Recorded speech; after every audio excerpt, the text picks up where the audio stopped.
चोर और पंडित की कहानी।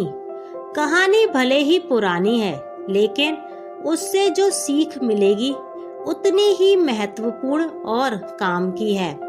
एक गांव में एक मंदिर था।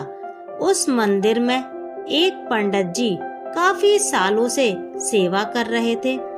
हर दिन मंदिर की पूजा पाठ, साफ सफाई और अन्य काम पंडित जी करते थे। उनका जीवन उन्होंने भगवान की सेवा में समर्पण कर रखा था। फिर भी पंडित जी को धन को लेकर लोभ काफी ज्यादा था और इसलिए वह बहुत कंजूस भी थे। त्योहार या उत्सव के समय पंडित जी को लोगों से काफी अच्छा दान मिलता था। कई लोग पंडित जी को काफी सारा पैसा भी देकर जाते थे। पंडित जी ने सालों से मिलने वाला पैसा, सोना और चांदी एक पोटली में जमा कर रखा था। कंजूस पंडित जी इस पोटली को हमेशा अपने पास रखते थे। गांव के लोग कंजूस पंडित जी के स्वभाव को और उनके पास रखी धन की पोटली के बारे में अच्छे से जानते थे। एक बार गांव में एक चोर आया। लोगों से उसे किसी तरह पंडित जी की उस धन वाली पोटली के बारे में भी पता चल गया। चोर ने इस पोटली को चोरी करने का मन बनाया। उसने पंडित जी पर कई दिनों तक नजर रखी, लेकिन उसे एक भी मौका उस पोटली को चुराने का नहीं मिला, क्योंकि पंडित जी एक पल के लिए भी उस पोटली को अपने से जुदा नहीं करते थे। चोर हार मानने वाला नहीं था। उसने एक योजना बनाई। चोर ने पंडित जी का शिष्य बनकर उस पोटली को चुराने का तय किया।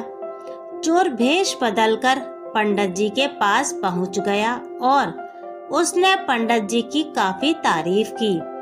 चोर ने पंडित जी की तारीफों के पुल बांधते हुए उनसे कहा कि वह भी आपकी तरह ही ज्ञानी और समझदार बनना चाहता है।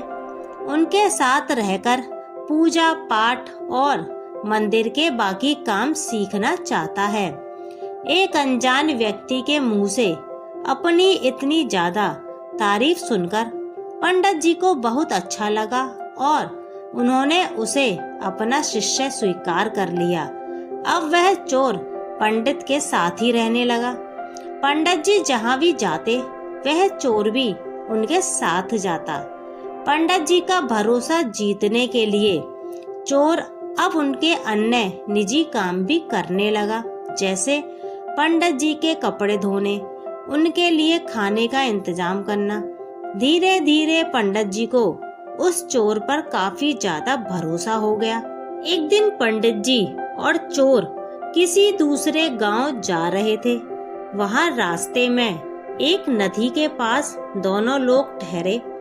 पंडित जी को नदी के पानी में नहाने की इच्छा हुई।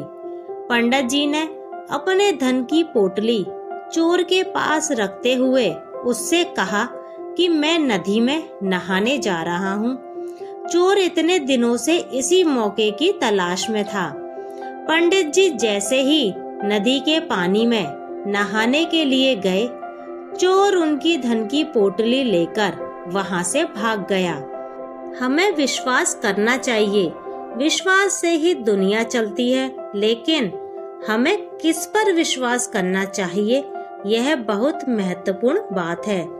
हम किसी ऐसे अनजान व्यक्ति पर बिल्कुल भरोसा नहीं कर सकते जिसे हम अच्छे से जानते ना हों और जिसके बीते हुए कल के बारे में हमें ज्यादा कुछ पता ना हो।